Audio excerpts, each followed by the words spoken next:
Salam əziz izləyicilərim, sizə təcili bir məlumat vermək istəyirəm. Siyasi məhbuslarımızın xanımlarına qarşı polis şöbələrində zorakılıq tətbiq olunur. Onları polis şöbələrinə aparıb zorakılıq eləyirlər. Və bunun da nəticəsində içəridə olan o qeyriyyətli kişilər, o mərd kişilər, xalqının, millətinin əziyyətini çəkən, haqqını tələb edən kişilər içəridə əziyyət çəkir və azlıq aksiyasına başlayıbdır. Mən buradan Azərbaycandakı bütün kişilərə səslənirəm.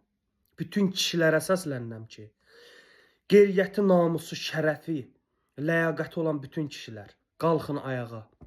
Hüquqi müstəvidə haqqınızı tələb eləyin. Bilin ki, sabah sizin də xanımlarınızın başına gələ bilər bu. Qardaşlarımız içəridə aclıq aksiyasına başlayıbdır. Etirazın nəticəsində basıb Karsa salıbdılar. Vilayət Eyvəzov, buradan sənə səslənirəm. Küçüklərini yığışdır. İlham Əliyev, küçüklərini yığışdır. Bu məsələ hüquqi müstəvidə həll olunmasa, Azərbaycanda böyük problemlər yaşanacaq. Başınız çox böyük şəkildə ağrıyacaq. O Yelmar ilanı yadınızdan çıxartmayın ki, Yunus kimi oğlanlar var Azərbaycanda və bir-bir hamınızın başını əzəcək.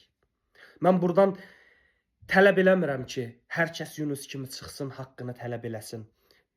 Yelmar kimi şərəfsizləri vursun. Yox. Sadəcə siz özünüz məcbur eləyirsiniz. Siz özünüz deyirsiniz ki, qalxın ayağa, bizə qarşı cinayət törədin. Biz uzun illərdir ki, Azərbaycanda hüquqi müstəvidə haqqımızı tələb eləyirik. Sizdən ki, polis zorakılıqlarını yığışdırın. Siz qudurğanlıq eləyərək bu günlərim yenə Azərbaycanda siyasi məhbusların xanımlarına qarşı zorakılıq göstərirsiniz.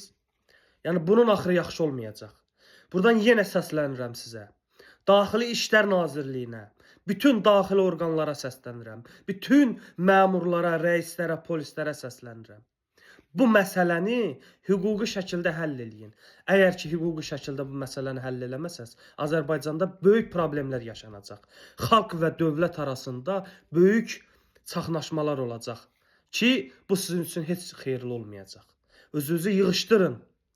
Bəsdirin, cəmaatı şərlədiniz, içəri saldınız.